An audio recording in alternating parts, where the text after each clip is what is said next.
स्वागत छ हजुरहरुलाई Nepali web development कोर्समा। आजको भिडियोमा चाहिँ हामीहरु के हेर्ने छौं भने इनलाइन र ब्लक एलिमेन्ट है। HTML मा इनलाइन र ब्लक एलिमेन्ट के हो त भन्ने विषयमा चाहिँ हेर्ने छौं। मैले हिजोको भिडियोमा के भनेको थिए भने यानी कि मैले लेटेस्ट भिडियोमा के भनेको थिए भने फर्म्स र इनपुट ट्याग पढ्दाखेरि चाहिँ मैले डिभ लगाएर चाहिँ हाम्रो स्पेसलाई सेपरेट गरेको थिए है। अनि मैले अर्को के कुरा भनेको थिए भने म हजुरहरुलाई डिभ किन लगायो भनेर भन्छु भनेर भनेको थिए, यदि तपाईहरुलाई याद छ भने है। अब आजको भिडियोमा हामी के हेर्ने भने इनलाइन र ब्लक एलिमेन्ट है। इनलाइन एलिमेन्ट भनेको चाहिँ आफुलाई चाहिने जति विड्थ लिन्छ भने ब्लक एलिमेन्ट भनेको चाहिँ पुरै विड्थ लिन्छ है। यो कुरालाई म अब तपाईहरुलाई सिधै VS कोडमा रियल लाइफ एक्जाम्पलका साथ बताउने छु, सो दैट तपाईहरु आउनुस् VS कोडमा है। तपाईहरुले एउटा फोल्डर बनाएको हुनुपर्छ है। मैले जसरी नै फोल्डर बनाउँछु त्यसरी नै फोल्डर बनाउनुस् एउटा भिडियो 7 नामको है। VIDEO भिडियो 7 नामको फोल्डर बनाइसकेपछि हेर्न सक्नुहुन्छ। अनि मैले यहाँ भित्र के गर्छु भने शिफ्ट लेफ्ट क्लिक गरेर चाहिँ शिफ्ट राइट क्लिक गरेर चाहिँ ओपन विथ कोड गर्छु है। ओपन विथ कोड गरिसकेपछि यसले के भन्छ भने पछि त्यसपछि के भन्छ एस गरिदिनुस्। एस गरिसकेपछि एउटा index.html फाइल क्रिएट गर्नुस् है। index.html फाइल क्रिएट गरिसकेपछि अब तपाईहरु के गर्नुस् भने एउटा बोइलर प्लेट राख्नुस्। अब एउटै त हुन्छ है, एउटा HTML पेजमा एउटै त बोइलर प्लेट हुन्छ, त्यही एउटै बोइलर प्लेट राख्नुस् है। शिफ्ट 1 प्रेस गरिसकेपछि बोइलर प्लेट आउँछ, यो तपाईहरुलाई थाहै छ है। अनि म अर्को के काम गर्छु भने कमान्ड प्यालेटमा गएर स्क्रिन कास्ट मोडलाई चाहिँ अन गर्छु, सो दैट तपाईहरुलाई इजी हुनेछ है। म यो टाइटललाई चेन्ज गर्न मिल्छ है, यो तपाईहरुलाई थाहै छ। टाइटलमा चाहिँ म के राख्छु भने के राखौं ल भन्नुस् त। टाइटलमा हामी राख्छौं inline and block element ELEMENTS elements in HTML है। मैले के गरे त टाइटलमा inline and block element in HTML भनेर चाहिँ लेखेको छु है। हेर्न सक्नुहुन्छ है हजुरहरुले। ओके, त्यसपछि म एउटा के गर्छु भने एउटा प्याराग्राफ लेख्छु। प्याराग्राफ लेखेर चाहिँ आई एम अ प्याराग्राफ लेखिसकेपछि म के गर्छु भने स्टाइल ट्याग लगाउँछु। अब स्टाइल किन लगाएँ त मैले है, तपाईहरु हेर्न सक्नुहुन्छ। म लिंक CSS style.css। अब यो स्टाइल भनेको मैले CSS हजुरहरुलाई पढाएको छैन, सो दैट तपाईहरुले अहिले टेन्सन लिनु पर्दैन है। म अहिले इनलाइन र ब्लक एलिमेन्ट के हो त भन्ने विषयमा बुझाउनलाई चाहिँ मैले यस्तो गर्नु परिरहा, CSS लगाउनु परिरहा। CSS पढ्दाखेरि चाहिँ तपाईहरुले यो कुरा थाहा पाउनु पर्ने हुन्छ है। तर अहिले चाहिँ के भइरहा भने मैले तपाईहरुलाई इनलाइन र ब्लक एलिमेन्ट सिकाउनलाई चाहिँ मैले CSS लगाउनु परिरहा, सो दैट अहिले टेन्सन नलिनु। मैले जे CSS लेखेको छ त्यो CSS लेख्नुस् है। त्यो CSS को मतलब नबुझे पनि अहिलेलाई लिभ इट गर्दिनुस् है, त्यसलाई छोड्दिनुस्। अब म अर्को एउटा के कुरा भन्छु भने हाम्रो इनलाइन र ब्लक एलिमेन्ट हुन्छ नि, पहिला देखाउँ है, अनि त्यसपछि यो कुरालाई चाहिँ भन्दा राम्रो होला। पहिला इनलाइन भनेको के हो, ब्लक एलिमेन्ट भनेको के हो, यो बुझाउनु आवश्यक छ है। अनि म अब के गर्छु भने एउटा अर्को फाइल खोल्छु style.css नामको है। style.css नामको फाइल क्रिएट गरिसकेपछि अब म के गर्छु भने हाम्रो प्याराग्राफलाई ब्याकग्राउन्ड कलर रेड दिइसकेपछि अब म यसलाई लाइभ प्रिभ्यू गर्छु। लाइभ प्रिभ्यूमा हेर्न सक्नुहुन्छ यसले चाहिँ ब्याकग्राउन्ड कलर रेड आएको छ, यो चाहिँ आई एम प्याराग्राफ भयो। अनि अर्को हुन्छ हाम्रो एंकर ट्याग। एंकर ट्याग भित्र चाहिँ म के गर्छु भने https://google.com तपाईहरुले लेख्नुस् त google.com लेखिसकेपछि यस्तो मैले जस्तो लेखेको छु त्यस्तो लेख्नुस् है अहिले। अनि म यो एंकर ट्याग हुन्छ नि, एंकर ट्यागको ब्याकग्राउन्ड कलर हुन्छ जुन ब्याकग्राउन्ड कलरलाई चाहिँ म गर्दिन्छु रेड गरिसकेपछि निन्जा टेक्निक्स भन्छ है। लाइक तपाईहरुले यसमा होभर गर्नुभयो भने यस्तो प्रकारको एउटा स्मल विन्डो आउँछ है तपाईहरुको सामना। विन्डो त भन्न सक्दिनँ हैन, स्मल टाइपको बक्स आउँछ। यसरी तपाईहरुले RGB कलरहरु यसरी चुज गर्न सक्नुहुन्छ है। यसलाई भन्छ निन्जा टेक्निक मेरो हिसाबले। यदि तपाईहरुले अरु पनि नाम दिन सक्नुहुन्छ, मेरो हिसाबले त यो निन्जा टेक्निक हो। अनि हेर्न सक्नुहुन्छ है हाम्रो ब्याकग्राउन्ड कलर यस्तो आएको छ। अब इनलाइन र ब्लक एलिमेन्ट भनेको के हो त अब बुझ्न आवश्यक छ। हेर्नुस् है, इनलाइन एलिमेन्ट भनेको हाम्रो एंकर ट्याग लगाएको छ नि हामीले, यो जुन यो ए लगाएको छ हामीले हेर्न सक्नुहुन्छ। यो जुन ए लगाएको छ यो भनेको हाम्रो एंकर ट्याग, अनि पी भनेको प्याराग्राफ हो है। एंकर ट्यागमा के रहेछ त, यसले के एंकर ट्यागले के गरेछ भने आफुलाई चाहिने जति विड्थ मात्र लिएको छ एंकर ट्यागले के गरेछ आफुलाई चाहिने जति विड्थ मात्र लिएको छ तर प्याराग्राफले के गरेछ भने पुरै विड्थ लिएको छ होल विड्थ यतादेखि जुन यो देखिरहने हजुरहरुले यतादेखि यहाँसम्म पुरै विड्थ लिएछ भने एंकर ट्याग यानी कि इनलाइन एलिमेन्ट भन्छ एंकर ट्यागलाई के भन्छ इनलाइन एलिमेन्टले चाहिँ आफुलाई चाहिने जति विड्थ मात्र लिन्छ यो भनेको हाम्रो इनलाइन एलिमेन्ट यो भनेको हाम्रो के हो त ब्लक एलिमेन्ट अब तपाईहरुले मलाई के भन्नुहुन्छ कि तलाई गुगलको स्पेलिङ पनि आउँदैन भनेर भन्नुहुन्छ होला है तर ठिकै छ आउँदैन भने आउँदैन छोड्दिनुस् है अहिले यो लिमिट यो कुरालाई अहिले तपाईहरु के गर्नुस् भने छोड्दिनुस् ओके अब म के बुझाउँछु भने ओके म कहाँ थिए यो भनेको चाहिँ हाम्रो ब्लक एलिमेन्ट यो भनेको चाहिँ हाम्रो के रहेछ त इनलाइन एलिमेन्ट ब्लक एलिमेन्टले के गर्छ भने पुरै विड्थ लिन्छ तर इनलाइन एलिमेन्टले आफुलाई चाहिने जति विड्थ मात्र लिन्छ अब यसको एक्जाम्पल अर्को एक्जाम्पल म के सिकाउँछु भने एउटा स्प्यान भन्ने ट्याग हुन्छ स्प्यान ट्याग भित्र चाहिँ आई एम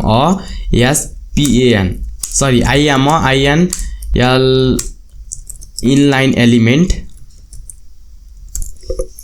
है आई एम इनलाइन एलिमेन्ट लेखिसकेपछि अब म के गर्छु भने यो स्प्यान जुन छ नि स्प्यान को म ब्याकग्राउन्ड कलर के गर्छु भने ब्ल्याक गरिदिन्छु है स्प्यान को ब्याकग्राउन्ड कलर ब्ल्याक गरिसकेपछि हेर्न सक्नुहुन्छ ओके हेर्न सक्नुहुन्छ है यो चाहिँ पुरै ब्याकग्राउन्ड कलर ब्ल्याक भइसकेको छ अब म यसलाई ब्ल्याक भन्दा नि मैले यो कलर जुन यो व्हाइट छ नि व्हाइट त हैन म ग्रीन गरिदिन्छु नि त हुन्न ग्रीन गरेछ है मैले ग्रीन गरिसकेपछि हेर्न सक्नुहुन्छ यस्तो आएको छ अब तपाईहरुलाई के लाग्न सक्थ्यो भने यो जुन गुगलको साइडमा जुन यो स्प्यान ट्याग आएको छ यो किन आयो त भन्ने कुरा लाग्न सक्छ यो गुगल हो नि एंकर ट्याग हो यो एंकर ट्यागको साइडमा यो स्प्यान ट्याग आएको छ यो किन आयो जस्तो लाग्छ होला है किन भन्दाखेरिमा एंकर ट्याग छ नि अनि स्प्यान छ नि यो दुवै के हो त इनलाइन एलिमेन्ट हो आफुलाई चाहिने जति विड्थ मात्र लिन्छ बुझ्नुहुन्छ है मैले भनेको आफुलाई चाहिने जति विड्थ मात्र लिन्छ भने हाम्रो ब्लक एलिमेन्टले पुरै विड्थ लिन्छ प्याराग्राफ एउटा ब्लक एलिमेन्ट भयो अनि अर्को ब्लक एलिमेन्टको एक्जाम्पल भनेको म के दिन्छु भने डिप पनि के हो त आई एम ब्लक एलिमेन्ट के रहेछ त हाम्रो डिप के रहेछ त ब्लक एलिमेन्ट रहेछ म यसको पनि एकचोटी ब्याकग्राउन्ड कलर चेन्ज गर्दा राम्रो होला जस्तो लागिरा है ब्याकग्राउन्ड कलर म राख्छु अहिले ओके यो एक्वा ब्याकग्राउन्ड कलरको नेम एक्वा ओके त हेर्न सक्नुहुन्छ है हजुरहरुले हाम्रो डिप पनि के रहेछ त ब्लक एलिमेन्ट रहेछ यसले चाहिँ पुरै विड्थ लिएको छ दैट्स इट हाम्रो स्प्यानले के गरेको थियो आफुलाई चाहिने जति मात्र विड्थ ल्याएको थियो आफुलाई चाहिने नेसेसरी हामीलाई जति नेसेसरी छ हामी त्यति मात्र काम गर्छौं नि हो त्यसरी हाम्रो स्प्यान र एंकर ट्यागले के भन्छ भने मलाई जति ठाउँ चाहिन्छ म त्यति मात्र लिन्छु मलाई नचाहिएको ठाउँ चाहिँ म लिदैन भनेर भन्छ तर हाम्रो डिप यानी कि ब्लक एलिमेन्टहरुले के भन्छ भने मलाई पुरै विड्थ चाहिन्छ म राजा हो मेरो लाइनको सो दैट मलाई पुरै विड्थ चाहिन्छ भन्ने कुरा चाहिँ गर्दो रहेछ अब तपाईहरुलाई एउटा अर्को एक्जाम्पल म के दिन्छु भने म यसलाई यस्तो गर्छु कस्तो भनेपछि अल्ट क्लिक गरेर अप एरो क्लिक गर्दाखेरि है अल्ट क्लिक गर्नुस् अप एरो गर्नुस् अनि यो एंकर ट्यागको तल चाहिँ डिपलाई राख्नुस् त मैले के गरेको छु हेर्नुस् है पहिला प्याराग्राफ त्यसपछि एंकर ट्याग त्यसपछि डिप त्यसपछि स्प्यान अब तपाईहरुलाई के लाग्छ भने यो जुन एंकर ट्याग छ नि यसको साइडमा चाहिँ हाम्रो डिप ट्याग आउँछ भनेर चाहिँ लाग्न सक्छ है आई थिंक लाग्छ होला जुन यो एंकर ट्याग छ यसको साइडमा चाहिँ डिप ट्याग आउँछ भनेर चाहिँ लाग्छ होला तर म भन्छु कि यो आउँदैन किन आउँदैन किन भनेपछि हाम्रो एंकर ट्याग एउटा इनलाइन एलिमेन्ट हो अनि डिप भनेको ब्लक एलिमेन्ट हो अब यसले ब्लक एलिमेन्टले के भन्छ भने जुन मलाई पुरै विड्थ चाहिन्थ्यो त्यो तैँले अलिकति लिएको छस् अब मलाई तेरो ठाउँमा बस्नु छैन म चाहिँ अब मेरो नयाँ घर बनाउँछु बुझ्नुहुन्छ है मैले भनेको यसले के भन्यो भने यत्रो यो पुरै जग्गा तेरो थियो यति जग्गा तेरो थियो तर मलाई चाहिने भनेको यतादेखि यो पुरै जग्गा मलाई चाहिन्छ तैले के गरिस् भने आधी जग्गा तैले आफ्नो नाममा गरिस् भने मलाई अलिकति भए पनि कम हुन्छ यो जग्गा अब म के गर्छु भने मेरो नयाँ जग्गा किन्छु यो तेरो जग्गा तै राख भन्छ example I think make sense है सेन्स बन्छ होला आई थिंक एक्जाम्पल रङ भएको छ भने पनि सरी है तर आई थिंक सेन्स चाहिँ बन्छ है मेरो विचारमा ओके यो चाहिँ हाम्रो के हो त इनलाइन एलिमेन्ट होइन इनलाइन एलिमेन्ट होइन यो के हो भन्नुस् त सबैले कमेन्टमा भन्नुस् त प्याराग्राफ र डिप के हो प्याराग्राफ र डिप के हो block element exactly clap everyone exactly तपाईहरुले भन्नुभएको कुरा सही छ प्याराग्राफ र डिप भनेको हाम्रो ब्लक एलिमेन्ट हो भने एंकर ट्याग र स्प्यान भनेको हाम्रो के हो त इनलाइन एलिमेन्ट हो अब तपाईहरुले के भन्नुहुन्छ भने अर्को प्रब्लम सुन्नुस् है अब म यो स्प्यानलाई पनि माथि लिन्छु स्प्यानलाई माथि लिएपछि के हुन्छ त एंकर ट्याग र स्प्यान साइड बाइ साइड आउँछ कस्तो साइड बाइ साइड हेर्न सक्नुहुन्छ यो साइड यो चाहिँ हाम्रो स्प्यान हो यो चाहिँ हाम्रो के हो त एंकर ट्याग ओके अब तपाईहरुले के भन्नुहुन्छ भने हामीले यता स्पेस दिएपछि हाम्रो जुन त्यो साइड बाइ साइड आइरहेको थियो अहिले चाहिँ आउँदैन साइड बाइ साइड भन्ने जस्तो लाग्छ भने यो तपाईले भन्न खोजेको सही छैन एक्ज्याक्टली रङ क्या यो है जति स्पेस दिए पनि हाम्रो कन्टेन्टमा एड हुँदैन तपाईले जति स्पेस दिए पनि हाम्रो कन्टेन्टमा एड हुँदैन बुझ्नुहुन्छ है मैले भनेको अनि अब तपाईहरुले के भन्नुहुन्छ कि कसरी छुट्याउने त यो इनलाइन एलिमेन्ट हो यो ब्लक एलिमेन्ट हो डिप भनेको हाम्रो ब्लक एलिमेन्ट हो स्प्यान भनेको हाम्रो इनलाइन एलिमेन्ट हो प्याराग्राफ भनेको हाम्रो ब्लक एलिमेन्ट हो एंकर ट्याग भनेको हाम्रो इनलाइन एलिमेन्ट हो हामीले कसरी छुट्याउने त यो सबै कुरा छुट्याउने कुरा डिपेन्ड हुने भनेको आफ्नो प्र्याक्टिसमा के तपाईले कति प्र्याक्टिस गर्नुहुन्छ भन्ने कुरामा चाहिँ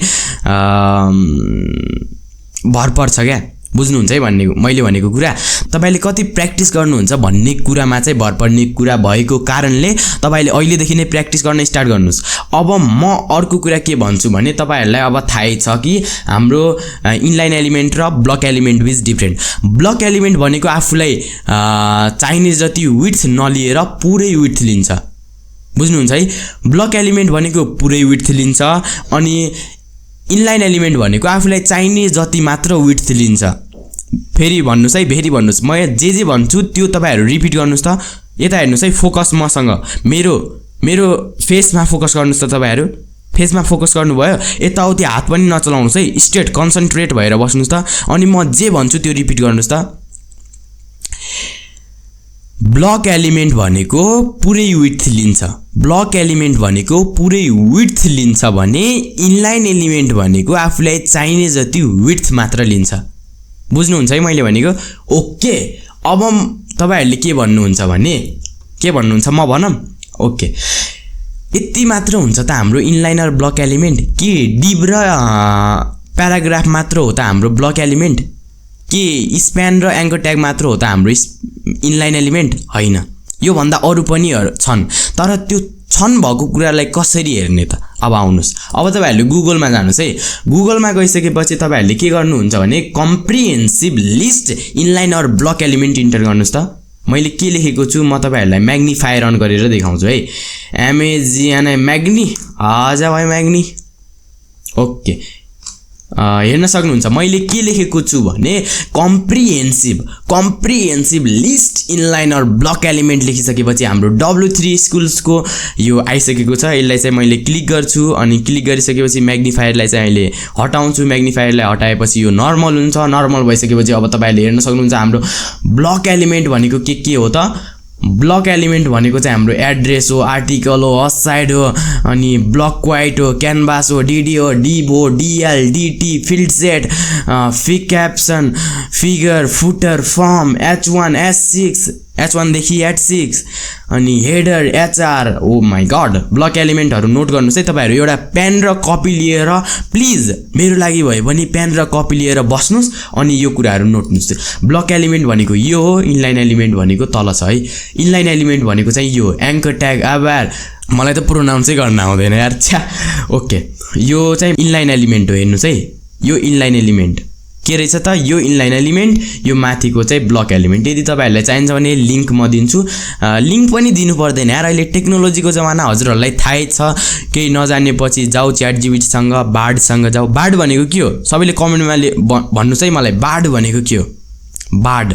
बार्ड भनेको के हो एउटा त मैले भने च्याटजीपीटी भनेको तपाईहरुलाई थाहै छ हाम्रो इलोन मस्क भैया ने डेभलप्ड किया है और बार्ड भनेको के हो त यो प्लिज कमेन्टमा भन्नुस् है बार्ड फेरि भन्छु म बार्ड बहुत हो गयो यार कट गरौ इसे ओके बार्ड भनेको के हो यो तपाईहरुले भन्नु पर्छ है अनि ब्लक एलिमेन्ट भनेको यो नोट गर्नुस् अनि इनलाइन एलिमेन्ट भनेको चाहिँ है यो नोट गर्नुस् अब तपाईहरुलाई थाहै छ ब्लक एलिमेन्टले चाहिँ पुरै विड्थ लिन्छ भने इनलाइन एलिमेन्टले चाहिँ आफुलाई चाहिने जति विड्थ मात्र लिन्छ तर क्विक क्विज भनेको बाड भनेको के हो यो तपाईहरुले भन्नुपर्ने हुन्छ बाड बाड बाड भनेको के हो यो तपाईहरुले भन्नुपर्ने हुन्छ आजलाई यति गरौँ है इनलाइन र ब्लक एलिमेन्ट आई थिंक यस्तो मजाले बुझ्यो होला है तपाईहरुले तो आजलाई यति नै भोलि पनि आउने नै छु बाइ बाइ टेक केयर नमस्ते।